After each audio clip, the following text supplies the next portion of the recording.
It's now 6 months since protesters took to the streets of Iran, demanding a fair outcome to the elections, trying to incur the downfall of President Ahmadinejad.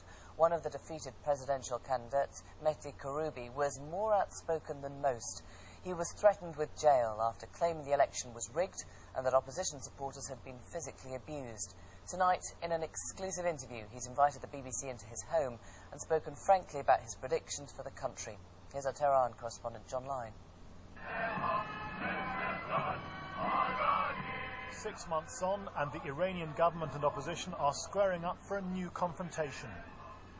New demonstrations, the possible arrest of opposition leaders like this man, Mehdi Karroubi. It could be an explosive mix.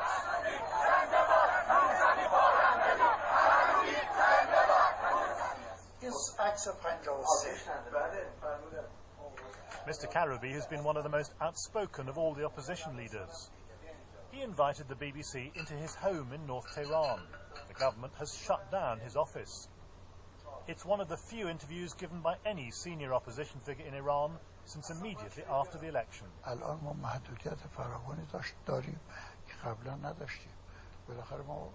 We have lots of new restrictions. We used to have a newspaper that spread our opinions. We used to have party meetings. They've all been shut down. We can't even get permission for any social gatherings. Hearing about those restrictions, it's remarkable, really, that Mr. Karroubi agreed to speak to us at all, especially bearing in mind the way the Iranian government, the BBC, for much of the post-election unrest. It's really quite an act of defiance.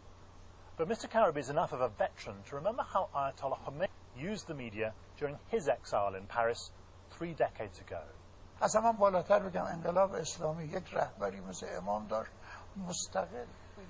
lot of Western media were writing about Ayatollah Khomeini.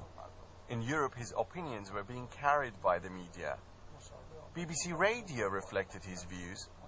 How is it that was okay? When the BBC reflected his views, it was all right then.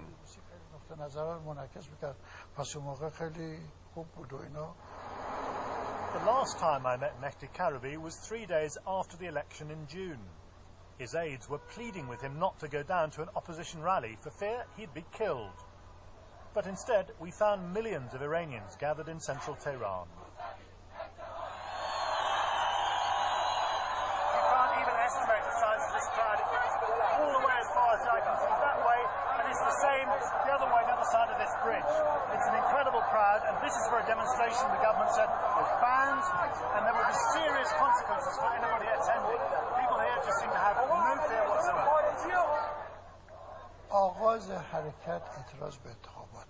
At the beginning of the movement, it was just a protest against the election.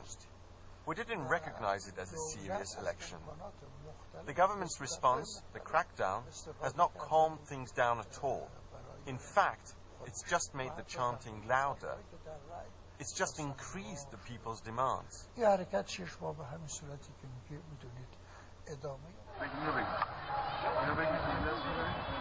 And it's not just what's been seen on the streets.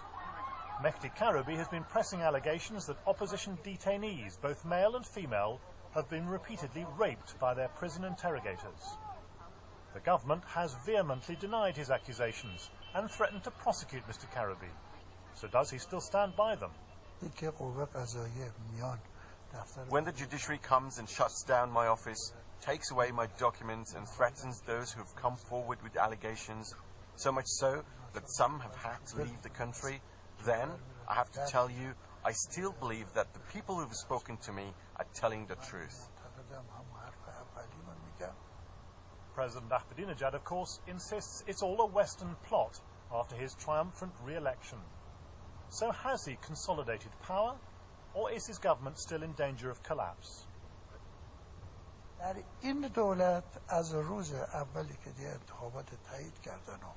From the first day the election result came out, I was convinced that Mr. Ahmadinejad would not survive the full 4 years of his term.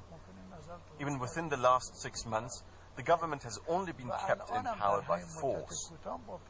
His government has disputes with MPs, with the rest of the world. There are economic, cultural and political problems. The government is facing trouble on all sides. اگر چنانچه این پیام نرسیده بود 9 تا 8 تا وزیر میافتاد. In recent days, this picture, apparently showing the desecration of a photo of Ayatollah Khomeini, has been repeatedly shown on Iranian state TV. The opposition says it's a fraud.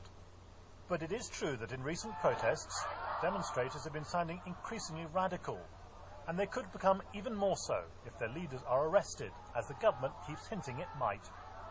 Mr. Karroubi views the prospect philosophically. من میگم هیچ کس خوشایندش نیست زندان بره. Nobody enjoys the idea of being sent to prison, especially by a regime I helped to create. It would be ironic if my wife and children would have to come and protest outside the prison on my behalf. They used to do that under the Shah's regime. If it happens, so be it. I'm ready. I don't think it will. But then whatever you assume, sometimes the opposite happens. In fact, the situation in Iran is so unstable at the moment, you'd be a fool to predict what might happen next. Mehdi Karroubi talking to John Line.